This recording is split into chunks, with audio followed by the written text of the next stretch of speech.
Rodriguez, inaayos pa.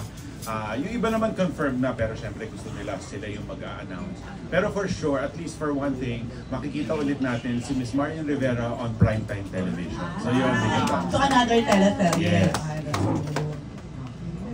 Movie. Meron pero inayos.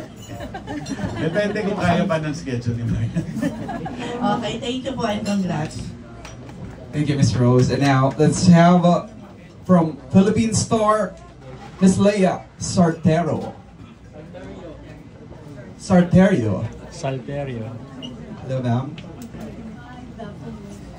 Hi, Marian.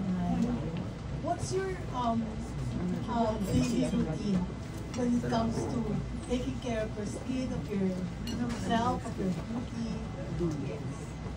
Ay, sabihin ko yung routine ko po. Gising ako sa umaga, maliligo ako, para mas maintindihan.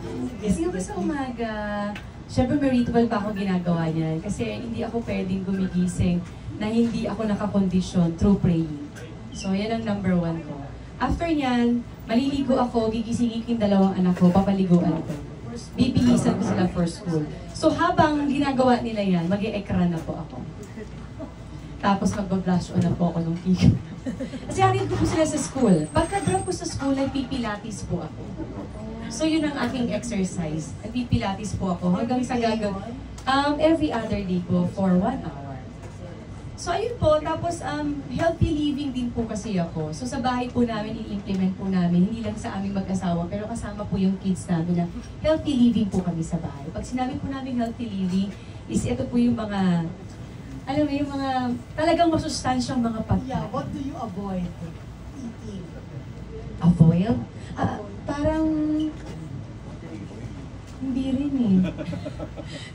Parang wala naman po. Ang palagi naming sinasabi, huwag lang sosobra sa mga bagay. Like example, kagabi po ay Chinese New Year.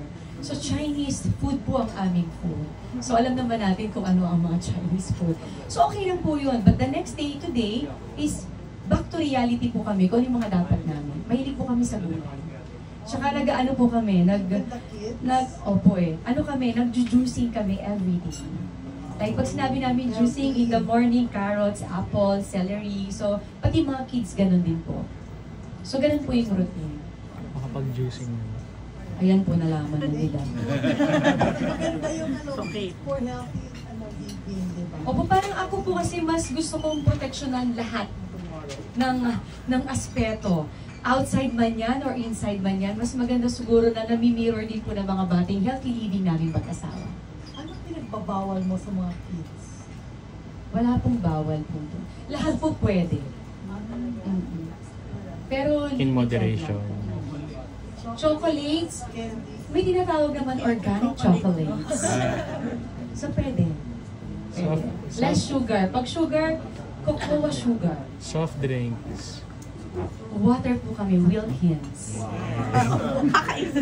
Kahit anong tanong mo, sasagutin ko yan. Ice cream, minsan po yan, pero alam niyo po, lalo pag may mga celebration, pero hindi maiwasan kasi Magnolia po ang favorite.